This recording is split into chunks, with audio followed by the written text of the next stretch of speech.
Hi everyone, I've just brought another video for you guys, so let's get started without further ado. Also, remember to like and comment. Tell me which manhwa you'd like me to cover next. Let's do this. The story takes us to the underground black market of Qing City, a dark and dangerous place where anything and anyone could be bought or sold for a price. And it was there that a young man approached a clandestine establishment with a desperate proposal. He wanted to sell one of his kidneys. The local doctor reminded him that this was becoming routine. In the last 6 months, the young man had already sold a kidney, his spleen, gallbladder, testicles, and even a third of his liver. But for the young man, none of that mattered. He assured them everything was fine, as any sacrifice was worth it to save his gravely ill sister. Impressed by the boy's courage, the butcher agreed to do the job without hesitation. The young man simply confirmed he could handle it. The procedure was a success. With the money in hand, he left as quickly as he could, hoping no one had followed him. But he didn't get very far. In a dark alley, a group of opportunists surrounded him. With his body still recovering from the extraction, the young man felt the pain spread through his joints. Even cornered, he didn't lose his composure. With an ironic smile, he commented on his luck that no one had followed him while showing the money they so desired. But there was something those thugs didn't know. A unique ability began to manifest in the young man's body. The open wound on his stomach began to close instantly, healing completely in a matter of seconds. With his body fully restored, he finally had what he needed. The money he'd earned would be enough to pay for the mysterious class change ritual. And then, the truth came out. The touching story of his sick sister? Pure invention. He wondered how anyone could believe such a blatant lie. The reality was much simpler. He was a classic orphan with no sister at all, and more than that, he was a transmigrator, someone from another world, reborn here. And the world he was transported to was anything but ordinary. This was the world he was transported to, a chaotic place, overflowing with spiritual energy, infested by demons and beasts everywhere, and with countless dangerous dungeons scattered across the map. And in this landscape of destruction, surviving as an orphan was a daily struggle, a constant battle just to stay alive, until he discovered his unique ability, an absurd regeneration, capable of recovering from any injury in minutes. And he used this power in the crudest way possible, selling his own organs to gather the necessary money, all for one reason: to become strong enough to establish himself in this dangerous world and finally be able to protect the people he cared about at the orphanage.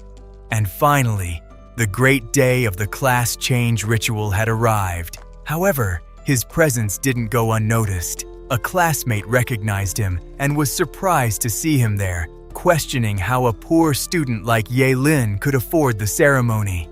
Under pressure, Ye Lin made up an excuse.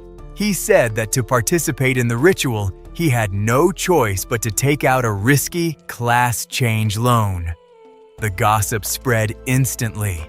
The other students commented that if he ended up with a useless profession, he'd be trapped for the rest of his life just to pay off that debt. Despite everything, his classmate encouraged him, telling him to hurry as the ritual was about to begin. It was the moment of truth. A crowd of young people gathered before the altar, all anxious and nervous to discover their destiny. The transfer artifact slowly descended, signaling that the process was about to begin. The academy director, responsible for conducting the ceremony, called the next person in line. The tension was palpable. One of the students lamented the money spent, praying not to end up with a support-type class, which would be the end for him. Following the director's instructions, the young man placed his hand on the energy sphere, relaxing his body to receive his new power.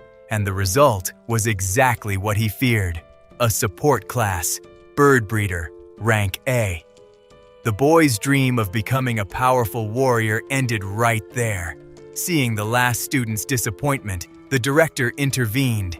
He stated that there are no useless classes, only people who don't know how to use them trying to ease the situation. But everyone's attention turned to the next participant. Juge Nini, the Academy's goddess, was called, and the crowd went wild at her appearance. Confidently, Juge Nini thanked the director and positioned herself to begin her own awakening ritual. Upon touching the sphere, an overwhelming wave of power exploded. The released energy was on a scale no one there had ever seen before, indicating extraordinary talent. The director could barely believe his eyes. With an awakening of this level, Qing City's academy could finally stand out and earn the respect it deserved. The revelation that she was such a high-ranked fire mage disheartened the other students. One of them lamented that she was now on such a high level that he didn't even feel worthy of admiring her. He reflected on her power. An SSS-level fire mage could face an entire army. The young man enviously thought about how lucky her fiancé was. The director informed Nini that, given her potential, he would personally discuss a special training plan for her. The girl readily accepted. With Nini's ceremony concluded, the director called the next person on the list, a young man named Ye Lin. Ye Lin walked past Zhuge Nini, the girl everyone idolized, but he wasn't there to be a mere supporting character in her story. He had waited his whole life for this chance. This was the moment that would define everything. Either he'd continue living a miserable life, or he'd finally defy his destiny. With determination etched on his face, he reached out his hand toward the orb. Everything came down to that single touch. The instant his hand touched the orb, an energy completely unlike anything before erupted. A powerful bluish aura took the form of a dragon, engulfing everything. Ye Lin was completely swallowed by the manifestation of power, his body becoming the epicenter of an overwhelming primordial force. The reaction was one of absolute shock. The director, Nini, and all the other students couldn't understand. After an SSS mage, now another anomaly. They wondered if Ye Lin might have also awakened an SSS-level power. The director could barely believe his eyes. The energy emanating from Ye Lin was something he had never witnessed, and the old master was speechless, trying to comprehend the nature of that overwhelming power. And then, the revelation came. The director proudly announced that Ye Lin had awakened a legendary class, Master of Forbidden Curses, SSS level. He declared it a day of honor for the academy. But then, it dawned on the director. It wasn't just any SSS class, it was a Master of Curses, one of the most dangerous and feared paths in existence. Pride gave way to absolute shock. The other students' reaction wasn't admiration, but pure mockery. The crowd started laughing, commenting that Masters of Curses were a trash class, doomed to a short and tragic life. Even the red-haired girl, observing from afar, judged him with disdain. She commented that it was a shame and that poor boys like him shouldn't even try to change classes. The cruel words echoed in Ye Lin's mind. Useless, freak, pauper. The dream of becoming SSS rank had turned into a public nightmare, and he felt the weight of the world collapse onto his shoulders. The director tried to comfort the boy, but Ye Lin had only one question. He wanted to know if the rumor was true, if he was really condemned to die before turning 25. But suddenly, Ye Lin's demeanor changed. He adjusted his glasses and firmly declared that he would still bring honor to the school. The director was moved by the young man's resilience and called him to go together. He thanked the director, but inside, a confident smile formed. While everyone saw him as a pitiful wretch, Ye Lin held a secret. The curse of a short life meant nothing to someone who was immortal. The day of awakening finally ended, and the students began to leave the academy, each going their own way. Ye Lin also left, feeling the exhaustion of an emotionally charged day. All he wanted was to go home and get some rest. But his rest would have to wait. Someone called his name, interrupting his path. It was the same girl from before. She approached with a warning, explaining that the more a master of curses fought, the faster their life would be consumed. Ye Lin understood she was proposing an alliance, but he refused the offer. He thanked her for the concern, but made it clear he would follow his own path alone. He then turned his back and continued on his way, leaving the girl behind. She just watched, thinking he was a stubborn idiot rushing straight to his own death. As he walked away, Ye Lin felt the whole situation had been very strange. Little did he know, the day was far from over. Suddenly, his path was blocked by a group of bullies. They surrounded him, making it clear that Ye Lin's fame for becoming a master of curses had already spread and attracted the wrong kind of attention. Ye Lin just wanted to go home in peace. He hadn't expected a simple conversation with Zhu Ganini to bring him so much trouble so quickly. The group leader mocked Ye Lin's new SSS classification, offering a security job in exchange for humiliation. The intention was clear, to provoke him. The taunt grew even harsher. The bully suggested that, with his new status, Ye Lin could finally buy incense for his dead family from the orphanage. That was the last straw. The cruel words brought back Ye Lin's worst memory, the fire, the loss, and the idea that his family didn't deserve to live. That insult was the trigger. The memory of the fire and the deaths came rushing back, shattering the calm he tried to maintain. Something inside Ye Lin snapped. His patience had reached its absolute limit. He raised a talisman, making it clear he wouldn't tolerate it anymore. They forced him to act, and now they would have to face the consequences. With a furious shout, Ye Lin unleashed his power. A wave of energy exploded from the ground, sending the bullies flying. They didn't stand a chance to react. Fallen and stunned, the group finally realized the magnitude of the mistake they had made. Ye Lin observed the result of his attack, his expression cold and determined. Terrified, the bullies got up and fled in desperation, screaming that Ye Lin had gone insane. He watched them run, knowing that a single move was enough to resolve the situation. But the cost of that power was still unknown. Ye Lin's power left a mark. The bully's leader felt a sharp internal pain, as if he had been burned from within. Meanwhile, elsewhere, a mysterious figure reflected on what had happened. To her, someone who lets insults get to them and risks everything wouldn't go far, whether they were a curse user or not. After the confrontation, Ye Lin finally returned to his building. Upon arriving, he dropped his things on the couch, completely exhausted from the effort. Immediately, he began researching curse techniques. He discovered that organ sacrifices could summon destructive thunder and lightning. The power came at a high price, and the use of that power was already taking its toll. Ye Lin felt his head spin, realizing that the side effects of his body's recovery were starting to manifest. Far from there, the blonde bully, Ling Yu, went to his father. Desperate, he demanded revenge, asking them to send someone to finish off Ye Lin. His father, however, remained calm. He explained there was no benefit in pursuing someone so unstable, who used forbidden spells over mere insults. With a firm gesture, he put out his cigarette, ending the discussion. The next day, at Qingcheng Academy, things would take an unexpected turn. News of the confrontation had already spread. As soon as Ye Lin arrived, all eyes turned to him, with students whispering his name. Suddenly, a familiar voice called out to him.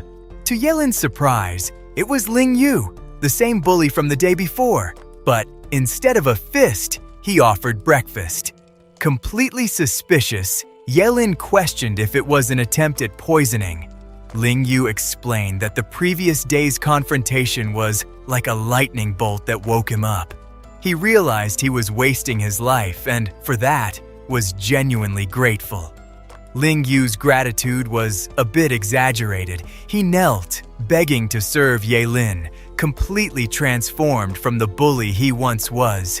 Ye Lin was speechless. He simply couldn't process the sudden change in attitude from his former aggressor. With a relieved smile, Ling Yu seemed to have gotten what he wanted, a chance to follow the guy who had put him in his place. And just like that, Ye Lin gained a follower. Ling Yu, all excited, was already asking for his account number, ready to pay for anything his new master needed. They arrived at the exam venue, a packed stadium. A voice announced the tuition fee, 2 million. The amount left Ling Yu dumbfounded. In the center of the stadium, a portal to the novice secret realm opened. The official announcement was made. The test was about to begin. The crowd vibrated with anticipation. The chance to prove their worth was a step away inside that swirling portal. In front of everyone were the most promising candidates. Among them, Ye Lin and a powerful red-haired girl, both exuding confidence. From afar, the instructors observed. One of them complained, feigning irritation, that he had asked his students for discretion, but they ended up getting 2 SSS classes at once. But the old master's display of pride was interrupted by something that caught his eye among the students. Other instructors, however, didn't seem interested in conversation. They said goodbye, stating their focus was on combat, and left. Then, the signal was given. Golden light beams descended from the sky, and a voice ordered all examinees to enter the battlefield. Once inside the realm, the red-haired girl went straight to Ye Lin. She recognized him as one of the SSS students and offered an alliance. But Ye Lin refused the proposal. The girl didn't hide her surprise and called him arrogant for thinking he could survive alone. Without wasting a second on arguments, Ye Lin dashed off. He didn't need allies to prove his worth. No sooner had he entered the forest than Ye Lin was already moving, cutting through the dense vegetation. Suddenly, he stopped. Something caught his attention. The sound came from a nearby bush, and the young man turned to face the threat. From the middle of the woods, a leopard cat emerged. For Ye Lin, it was just a warm-up, nothing to worry about. He saw in the creature the perfect chance to test his new forbidden spell, concentrating his energy for the first attack. The power was overwhelming, disintegrating the monster instantly. The reward, however, was a paltry 10 experience points. Ye Lin was disappointed. The cost of such a powerful spell wasn't worth so little return. He realized he'd need a better strategy, as this way would be too slow, but the forest didn't give him time to think. Out of nowhere, hordes of monsters appeared, surrounding him from all sides. In seconds, the young man found himself completely cornered with no apparent escape route. Ye Lin knew what he needed to do, but he hesitated. Using blazing reincarnation aged him quickly, and he didn't want to reveal his immortal body. Time was his enemy. With no other choice, he activated the forbidden curse. A massive skull-shaped aura exploded around him, unleashing terrifying power. The wave of destructive energy swept through the area, annihilating all nearby enemies in a single violent flash. With blazing reincarnation activated, his strength, agility, and spirit doubled. He felt that in this state, not even a level 10 monster could withstand his full power. And then, the hunt truly began.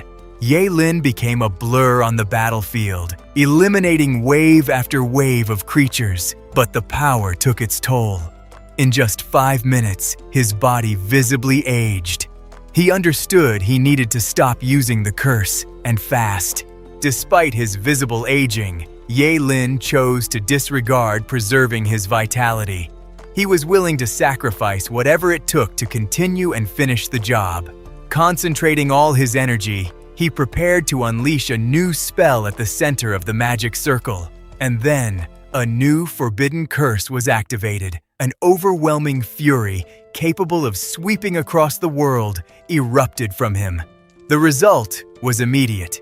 Powerful enemies like level 6 scorpions and centaurs were completely annihilated by the wave of power, and experience points began to pour in. The sacrifice was worth it. A system notification confirmed that he not only leveled up, but went straight to level 3. Yehlin couldn't contain his joy, but such a massive explosion of power didn't go unnoticed.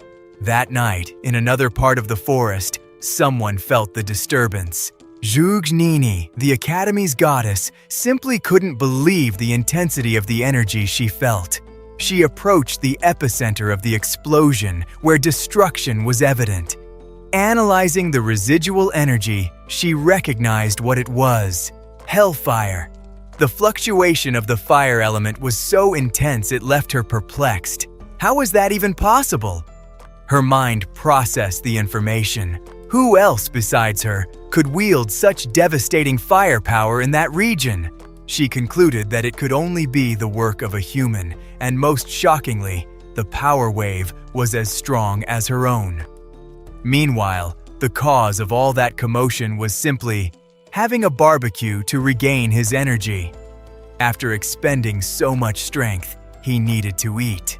The three-eyed demon pork was exactly what he needed to replenish himself.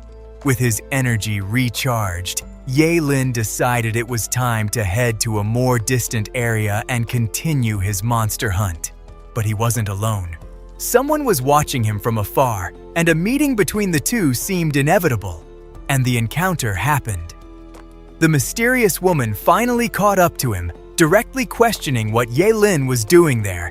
Yehlin tensed up instantly. He hadn't expected this and knew her presence was a problem he needed to avoid at all costs. Trying to play it cool, he replied that he was just roasting something to eat in the forest, acting as casually as he could. She, however, didn't seem convinced by the excuse at all. The woman had other intentions and was there for a very specific reason. The atmosphere grew heavy. Their exchange of glances made it clear that this wasn't a friendly chat or a casual encounter. Then, she got straight to the point. She asked if Yehlin had seen anyone else pass by, describing a powerful hellfire user. Realizing he was the one she was looking for, Yehlin decided to lie. He pointed in a random direction, fabricating a story to get rid of her as quickly as possible. The woman fell for the lie and left. Alone, she blamed Yehlin for the delay, frustrated at having missed the chance to find her target. But suddenly, her frustration was interrupted. A menacing presence emerged in the forest, drawing her attention. And it wasn't just anything. A level 8 dragonblood behemoth appeared from the shadows, a creature that definitely shouldn't have been in that area. The monster attacked without hesitation. Caught by surprise and at a disadvantage, she instantly knew there was no way to win that fight.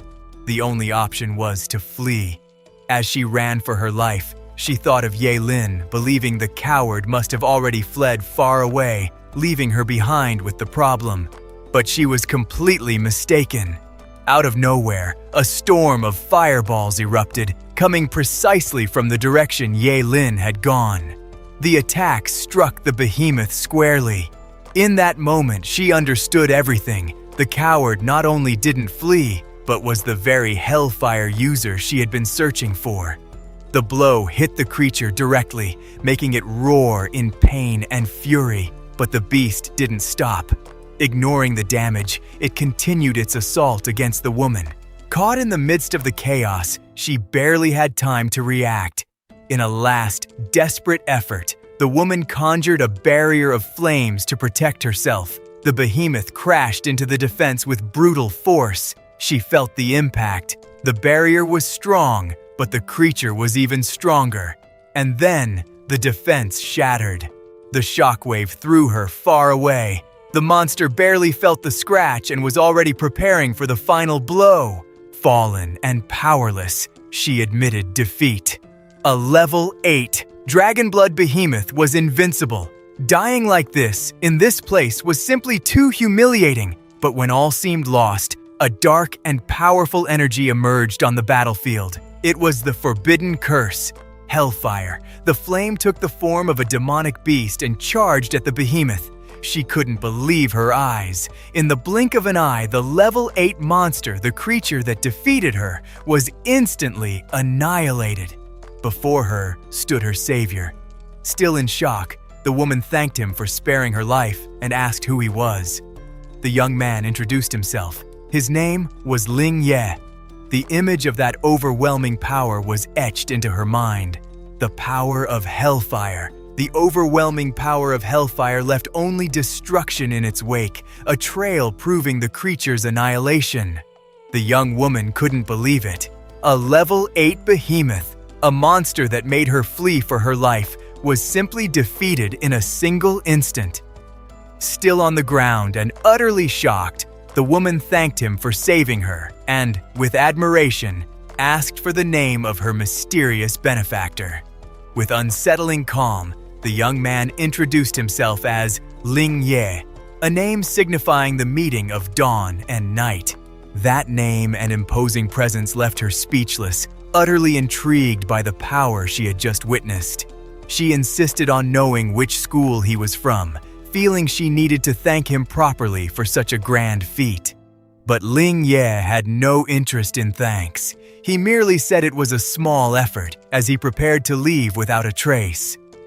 Desperate not to lose sight of him, the woman quickly stood up and asked him to wait a little longer. He turned for an instant, only to coldly warn her not to follow him and suggest she compose herself first. The comment caught her completely by surprise, leaving her utterly embarrassed by the situation. The shame was so intense that she could barely stand, collapsing to the ground utterly mortified. But the humiliation soon turned into determination. She shouted with all her might that one day she would surely catch up to him. Far from there, Ye Lin deactivated his disguise. He hoped his rude attitude would be enough to deter the girl and avoid future trouble.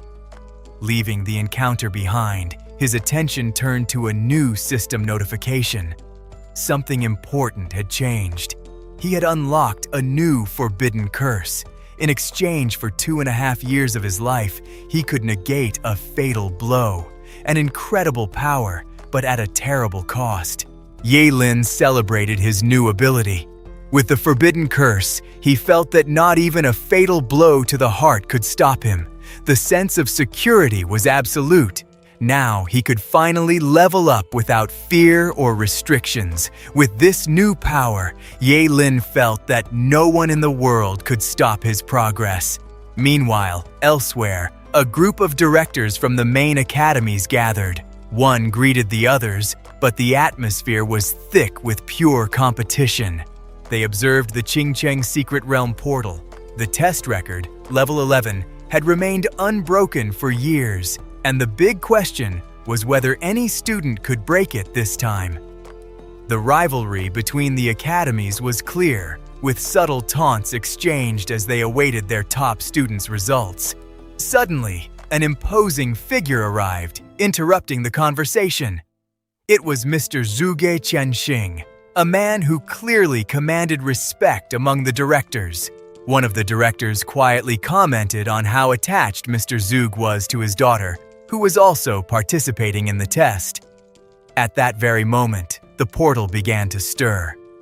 Blue energy emanated from within, signaling someone was exiting prematurely.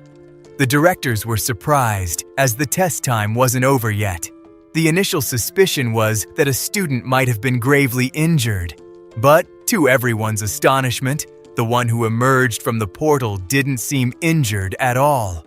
A red-haired young woman appeared with a calm and powerful presence. It was Zhuge Nini. She simply greeted the directors as if nothing out of the ordinary had happened. Then, her result appeared for all to see. Wildfire Mage, level 12. All the directors' jaws dropped. The historic level 11 record hadn't just been broken, it had been shattered. The achievement was unbelievable. Her father, Mr. Zug, said she could have reached level 13 if she'd stayed longer. Nini, however, replied that she left early because she was simply bored. But the real reason for her early exit was different. She revealed there was someone she needed to find, and her gaze made it clear it was a serious matter. Out of nowhere, a sneeze caught Ye-Lin completely by surprise. He found the situation strange, as the place wasn't cold at all. Something seemed wrong in the hunting zone. Soon, he realized the problem. Even the area's monsters had vanished. Ye-Lin wondered if he had overdone the map clearing. With no more targets nearby, he decided it was time to expand his search. And for that, he would use the newest forbidden curse he had learned. Activating Instant Dance, he sacrificed one of his organs in exchange for superhuman agility. A high price, but one that would be worth it. Energy exploded around him, propelling him at a speed that defied all logic. In a flash, he swept through the forest, finding new monster groups to rack up points. With a determined smile, he declared all targets would be his. The hunt had just begun. Without hesitation, he used another sacrifice to further boost his power, preparing for a mass attack. Ye-Lin then unleashed a devastating forbidden spell, a thunderbolt that annihilated everything in its path. Meanwhile, outside the portal, the other candidates crawled out. They had barely survived the test, completely exhausted and terrified. The red-haired woman watched the exit, noticing something odd. She wondered why Ling Ye still hadn't appeared. An announcement stated the test was ending and the year's record belonged to Zhuge Ni. All candidates who finished should report. The final countdown began. Only 3 minutes remained. The tension in the air was palpable. Suddenly, she spotted a silhouette in the distance. Her heart raced, certain it could only be him. The silhouette finally emerged from the portal, but to the red-haired woman's surprise, it wasn't who she expected. It was Ye-Lin. He replied that the test time simply ran out, not understanding her reaction. With a look of pure contempt, she called him a coward. The sudden accusation left Ye-Lin utterly bewildered. He understood nothing. The only conclusion the young man could draw was that the woman was completely insane. Just then, the academy director approached, curious about the results. He asked Ye-Lin what level the student had managed to reach. Confidently, Ye-Lin revealed his accomplishment. He had reached level 16.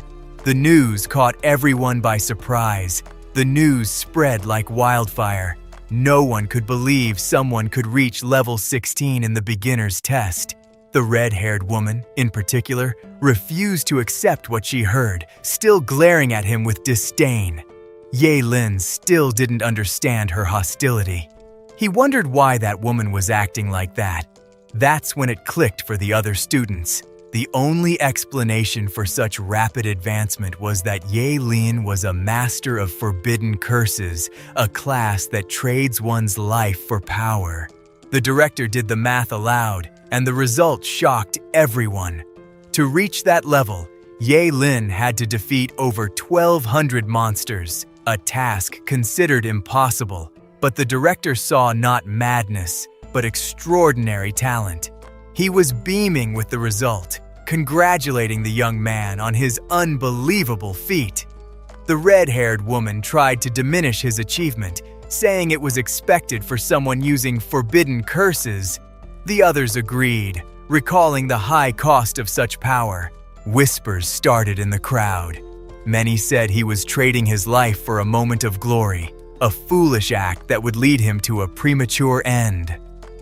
One of the teachers even accused the director of using the boy's life to bring honor to the academy. But the director denied it, stating he would never do such a thing. Ye-Lin listened to everything in silence. He remembered his life, growing up in poverty and always being scorned. Now that he had a chance to prove his worth, he didn't care about the cost. He wouldn't be a coward.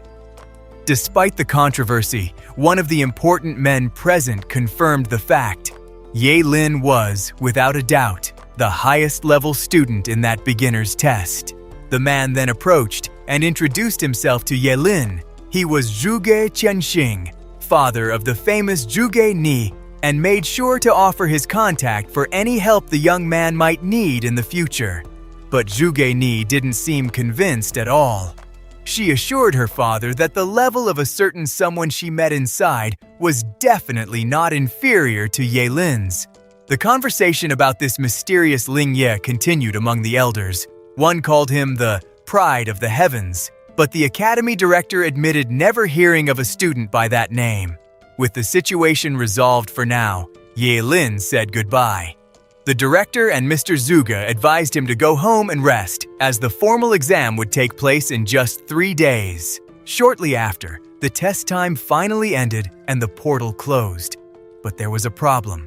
Ling Ye, the genius everyone expected, was nowhere to be found. Zhuge Ni became desperate, questioning if even her own father believed her.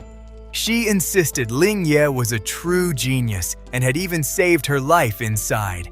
Her father found the whole situation very strange. He began to ponder what had happened, trying to connect the pieces of that puzzle. Nini continued, praising Ling Ye's abilities. She described his mastery of the fire element as far superior, things that, according to her, Ye Lin would never know how to do. Meanwhile, far away, Ye Lin felt a sudden chill. He was certain someone was bad-mouthing him behind his back, and in his mind, there was only one possible culprit. That woman, Zhuge Ni. His thoughts were interrupted by knocks at the door. The young man wondered who could be looking for him. Opening it, King Oral Liquid, a special tonic. Ye Lin, however, was shocked by the item's absurd price. As he opened the bottle, the young man thought his newfound fame truly brought unexpected benefits. Confidently, the manager encouraged him to try the product right there. Without much hesitation, Ye Lin drank the entire contents of the bottle in one go. The taste was sweet, nothing strange. At first, it seemed like just a common, harmless drink, but suddenly, an overwhelming dizziness hit him. The world began to spin, and he lost consciousness, collapsing to the floor. With Ye Lin unconscious, Manager Wang called his boss. He reported that the plan worked with a single dose, calling the young man a fool for falling into the trap so easily. Later, in an isolated spot under the moonlight, Ye Lin was handed over to the operation's true boss. The henchman didn't understand why so much effort was spent capturing a mere student. The boss dismissed his subordinates with a clear order. No one else should enter without his permission, and anyone who disobeyed would be eliminated. Alone with the young man, the man revealed the reason for his obsession. He knew all the organs Ye Lin had sold on the black market, corneas, liver, kidneys, had completely regenerated. To him, that ability was simply unbelievable, a power that defied all logic. The possibility of mastering his only curiosity was how the boss had managed to track him there. The man, a ghost blade named Ji Yugen, wasn't kidding around. He threatened the young man, saying if he didn't cooperate, he couldn't guarantee he'd leave there in one piece. Ye Lin realized he had no choice but to act. He thought of using his firepower, but decided against it to avoid causing a commotion and destroying the place. So he opted for a more discreet approach, unleashing an ice curse directly from his gaze. The attack was instantaneous, aiming directly at the boss before he could react. Ye Lin watched calmly, controlling the flow of power with absolute precision. Caught by surprise, Ji Yugen was completely confused. He had never seen a spell like that and didn't understand what was happening as his body was enveloped by ice crystals. He desperately tried to break the ice prison with his blade, but the weapon was useless against the curse. The boss panicked. He couldn't believe that a forbidden curse master, even a lower-level one, could defeat him with a single blow. While the other man despaired, Ye Lin remained calmly seated. He just wanted to know who else knew the secret of his regeneration ability. Ye Lin decided to believe him for now, but made it clear he wouldn't waste any more time. The matter would be resolved quickly, and with a single movement, he moved to end the confrontation. His punch shattered the ice prison, hitting the ghost blade squarely and ending the fight once and for all. The job was done. Ye Lin stepped back, leaving his opponent behind, utterly defeated. But Ye Lin's attack didn't just hit the boss. All the other henchmen hidden nearby met the same fate, instantly frozen. After defeating the henchman, Ye Lin focused on the last survivor. He demanded to know who the boss behind everything was, but the terrified man refused to speak. Ye Lin had no time for games. A small demonstration of his power was enough to make the man change his mind instantly. In a panic, the captive shouted the name of the culprit. Kenzan, the so-called king of the underworld. The name was familiar. Ye Lin realized he wasn't dealing with just any criminal. The situation had just gotten much more complicated. The interrogation began with a direct question about who was in charge. However, initial fear prevented the henchman from cooperating. Seeing the hesitation, Ye Lin applied a little more pressure. The threat was silent, but the message was clear and worked perfectly. The man finally gave in, revealing the mastermind's identity. The king of the underworld, Kenzan. The revelation triggered an alert in Ye Lin's mind.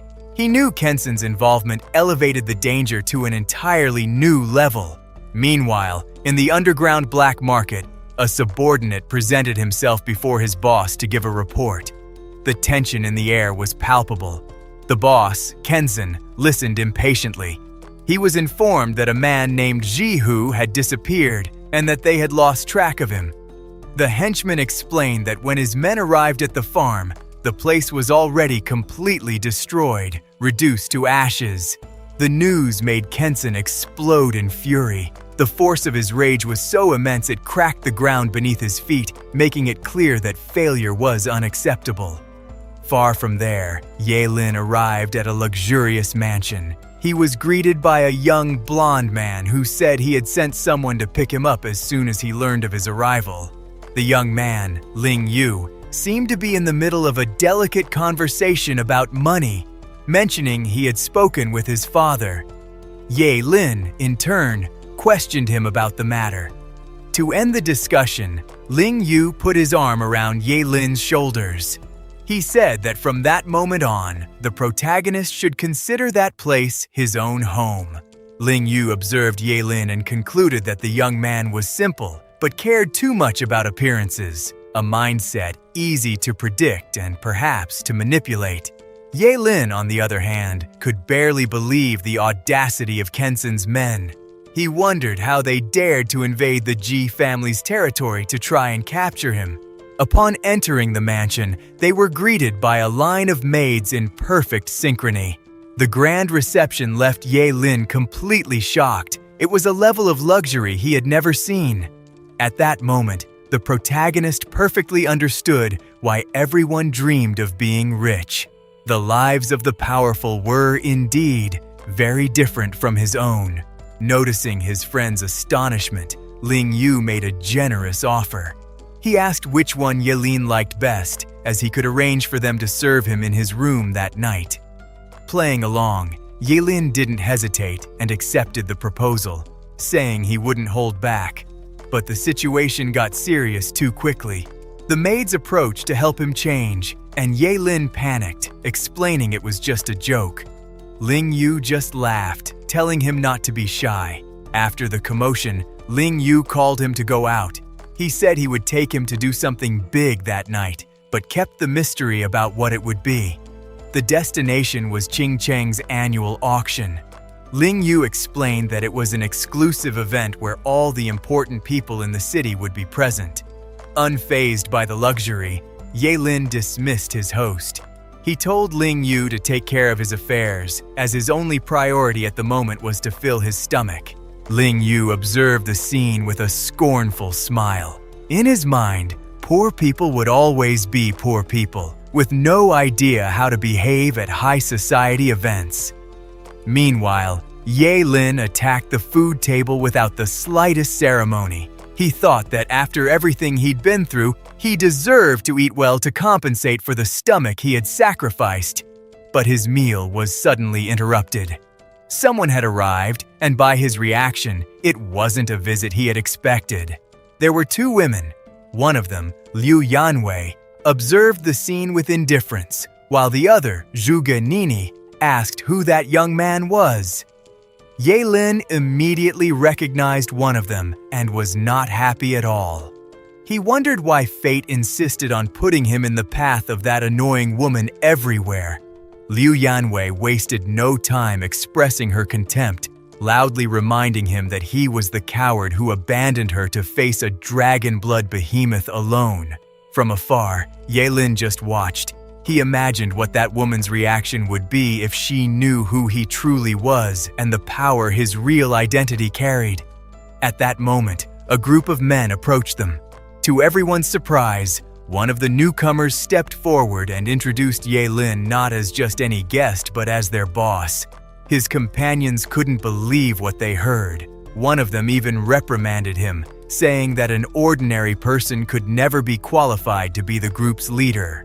That's when it clicked. Someone recognized Ye Lin's name and realized his level. He was the level 16 player who took first place in the Novice Secret Realm.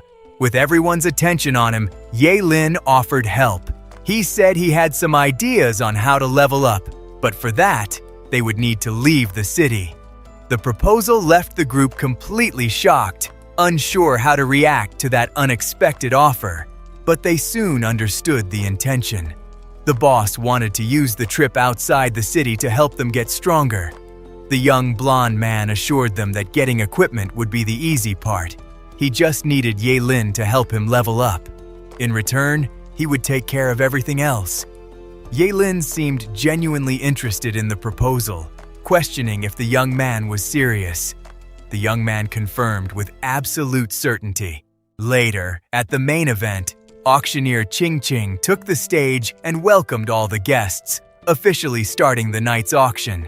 She wished everyone would get the items they desired, while the audience applauded, eager for the bidding to begin. The first item of the night was revealed by the auctioneer, an epic fire skill scroll, perfect for mages, with an opening bid of 500,000. The bidding was about to begin. Immediately, bids started popping up from the audience. The values rose quickly as interested parties vied for the rare skill scroll.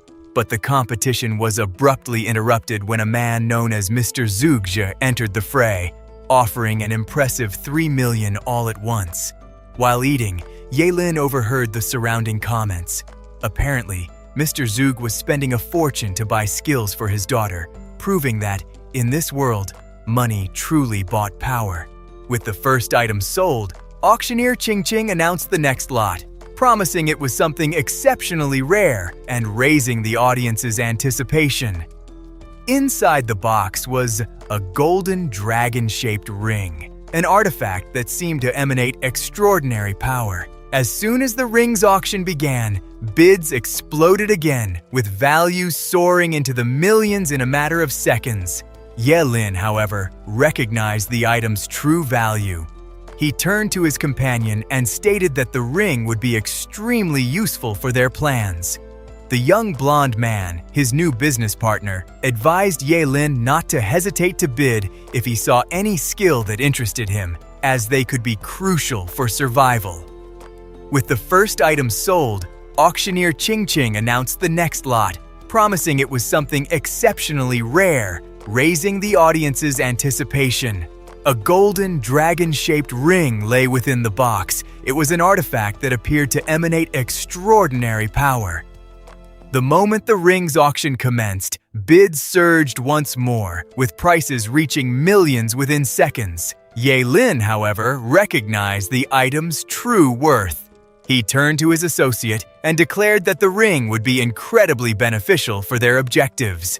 Trusting Ye Lin's judgment, the young blonde man immediately turned to his father, who was in the crowd, and asked him to enter the bidding for the ring. Without hesitation, the young man's father shocked everyone with an 8 million bid.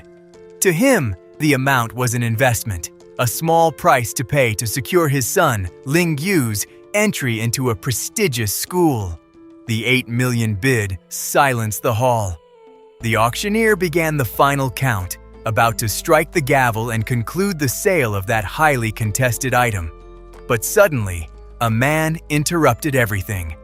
With arrogant confidence and accompanied by his henchmen, he made a 10 million bid, surpassing the offer. He then addressed Ling Yu's father, Mr. Ji. His identity quickly spread. It was Kensen, the feared king of the underworld, and his presence there was not a good sign. Ye Lin observed the scene, finally understanding who had arrived to spoil the party. Kensen's reputation was well known to everyone there. However, Ye Lin quickly realized he couldn't be seen by him. Discreetly, he tried to hide in the crowd to avoid any eye contact. Meanwhile, tension mounted. Mr. Ji confronted Kensen, demanding an explanation for the affront and wanting to know what the G group had done to offend him. Undeterred, Mr. G issued a clear warning. He stated that if Kensen was looking for trouble, the G group would not be an easy target to take down. Kensen merely smiled disdainfully. He accepted what he called a challenge, turning the dispute over the ring into a personal matter against Mr. G. Later, Kensen met with his men. He asked if the information about a G group car seen near one of his warehouses had already been confirmed. With the positive response, Kensen's expression changed completely. He declared that the G group had crossed the line and shouldn't blame him for what would follow. Back in the hall, Ling Yu's father, already holding the ring, offered it directly to Ye Lin, asking if he liked the item that caused all that commotion. Ling Yu, still confused by the situation, asked his father about the man's identity. Mr. Ji explained that Kensen was the king of the underworld, trying to pass himself off as a businessman. Ye Lin then intervened, advising them to be more careful, as Kensen was dangerous. Mr. Ji agreed with the young man's assessment. Without further ado, Ye Lin placed the ring on his finger. The artifact, known as Dragon's Possession, began to resonate with his power. A powerful aura enveloped the protagonist. The ring not only boosted his attributes, but also granted a luck bonus, an extremely rare and valuable skill. After all the commotion, Ye Lin's mind returned to a much more mundane concern. He still needed to go to school. Meanwhile, the young blonde man profusely thanked Ye Lin. Thanks to the boss influence, his father finally agreed to invest a fortune in equipment for the group. And it wasn't just any equipment. The first item was a ring capable of amplifying the spiritual power of whoever wore it.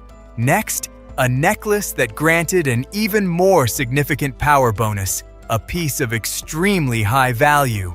And finally, a special bracelet designed to drastically accelerate the user's healing factor in battle. Ye Lin confirmed he wanted all the items.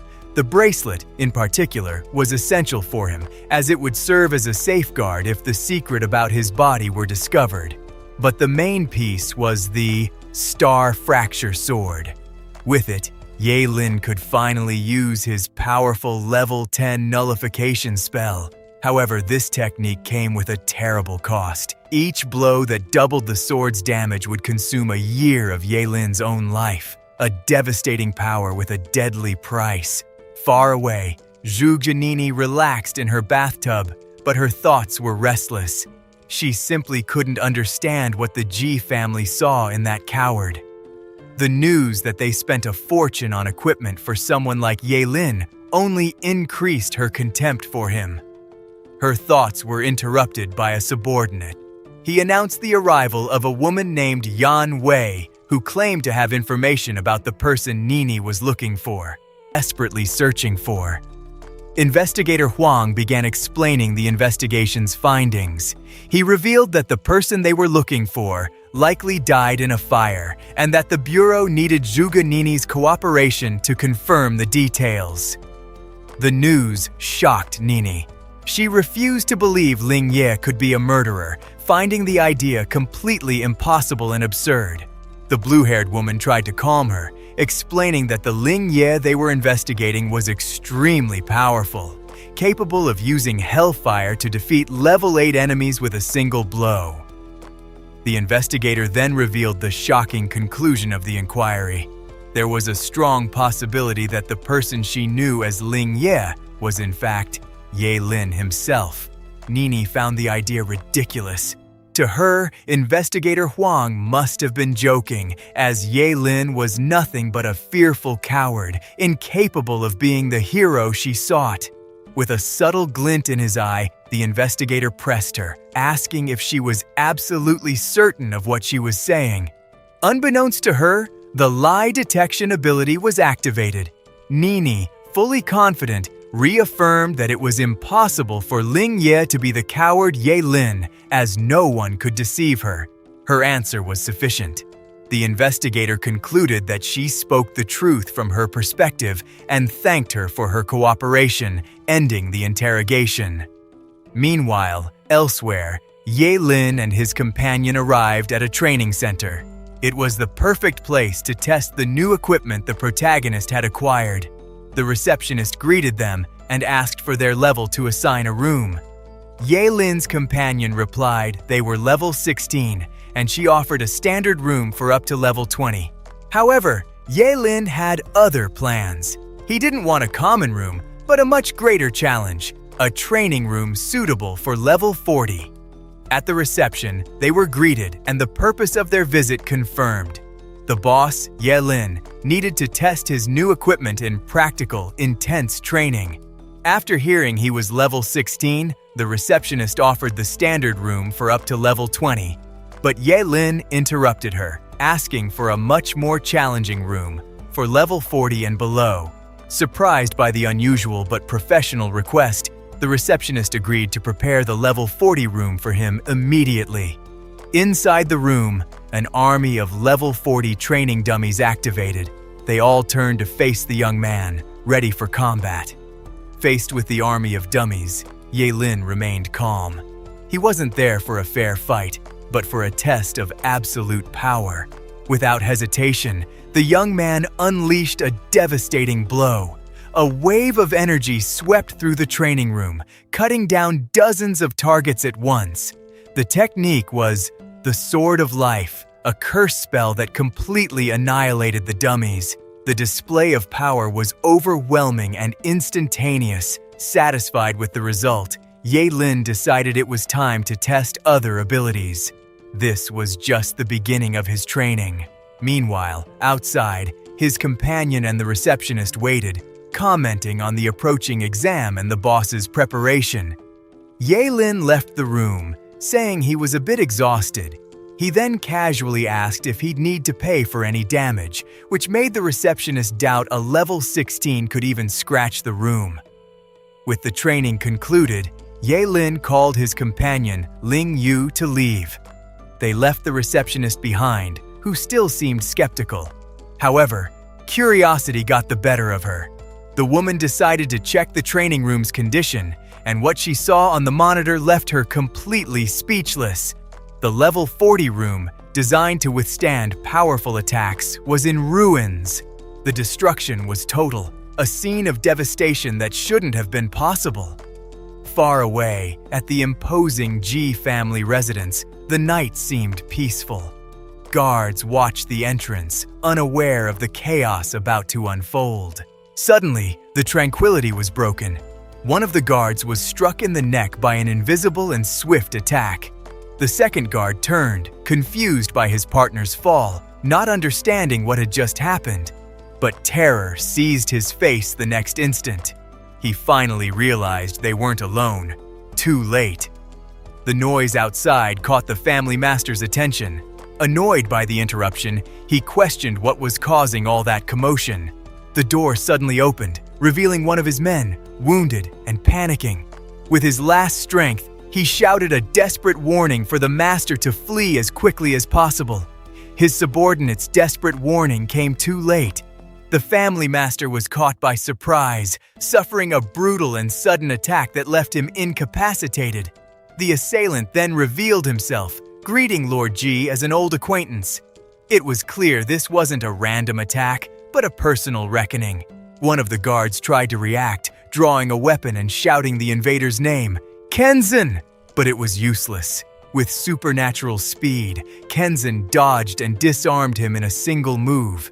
Kenzan scoffed at the guard's attempt, making it clear that using a common weapon against an awakened was a fool's act. The power difference between them was an abyss. His victory, however, was interrupted by the news that 2 targets had escaped.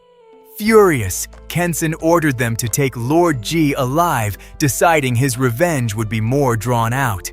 Meanwhile, in another part of the city, 2 young men walked calmly towards the house, completely oblivious to the massacre that had just occurred. The blonde friend was the first to notice something was wrong. He found it strange that all the lights were off, wondering if it wasn't just a power outage.